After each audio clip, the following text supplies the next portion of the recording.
11h30 ce matin, la séance d'entraînement vient à peine de se terminer que les joueurs du SCO s'apprêtent déjà à prendre la direction de l'île de Beauté. Demain soir, les Angevins affrontent Ajaccio, 8e du classement pour le compte de la 23e journée de Ligue 2.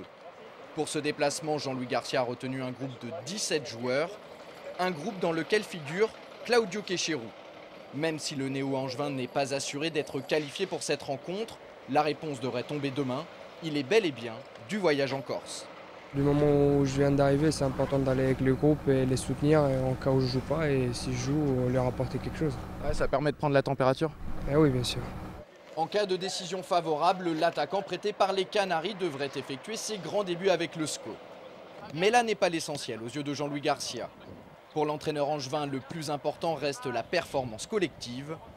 Il espère que ses joueurs seront capables de reproduire le même type de prestation que contre le Havre le week-end dernier, mais avec au bout cette fois-ci la victoire. On va à Ajaccio pour gagner, parce que c'est la meilleure façon d'aborder la semaine.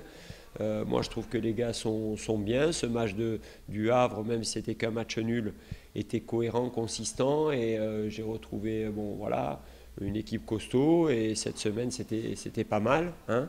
Donc on va aller là-bas à Ajaccio ambitieux, même si on sait que c'est très difficile. On connaît les déplacements à Ajaccio ou à Bastia, c'est toujours très compliqué. Compliqué mais pas impossible, à condition d'y mettre les ingrédients nécessaires. Mais quels ingrédients au fait? Être solide, 11 guerriers, comme je l'ai dit en plus en Corse, c'est un contexte différent.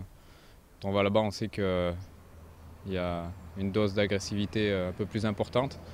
Donc on sait qu'il va falloir répondre présent au niveau de l'état d'esprit. Cette donnée sera effectivement très importante. C'est justement à ce niveau-là que peut s'opérer la différence entre deux formations très proches au classement, puisque seulement 3 points séparent Ajaccio, 8e, d'Angers 12e.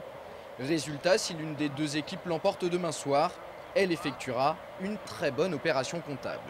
Il n'y a pas la ligne droite de Longchamp, comme on dit, entre Ajaccio et nous, hein. Donc c'est un match entre deux équipes là, qui peuvent vraiment prétendre aujourd'hui, par le nombre de points, qui peuvent prétendre à être encore un trouble-fête dans ce championnat. Donc c'est un match un peu décisif pour les deux équipes, pour basculer, soit se maintenir un peu dans le ventre mou, soit à travers une victoire, basculer dans la vraie bonne partie du classement. Grâce à leurs 4 victoires lors des 5 dernières journées de Ligue 2, les Ajacciens ne sont certes pas encore dans la vraie bonne partie du classement, mais ils sont tout de même dans la première moitié de tableau. Après un début d'exercice peu évident, les hommes d'Olivier Pantaloni sont actuellement sur une pente ascendante. Jean-François Rivière, l'ancien Angevin, que nous avons joint par téléphone ce matin, nous explique les raisons de ce renouveau.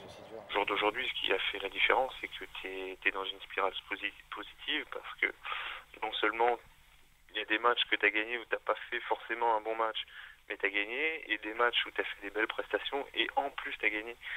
Et ça nous faisait défaut vraiment au début de saison, et là ça s'est enchaîné, donc du coup tu enchaînes sur des points positifs, et c'est une bonne chose, quoi. Ajaccio-Angers, c'est demain soir à 20h au stade René Coty.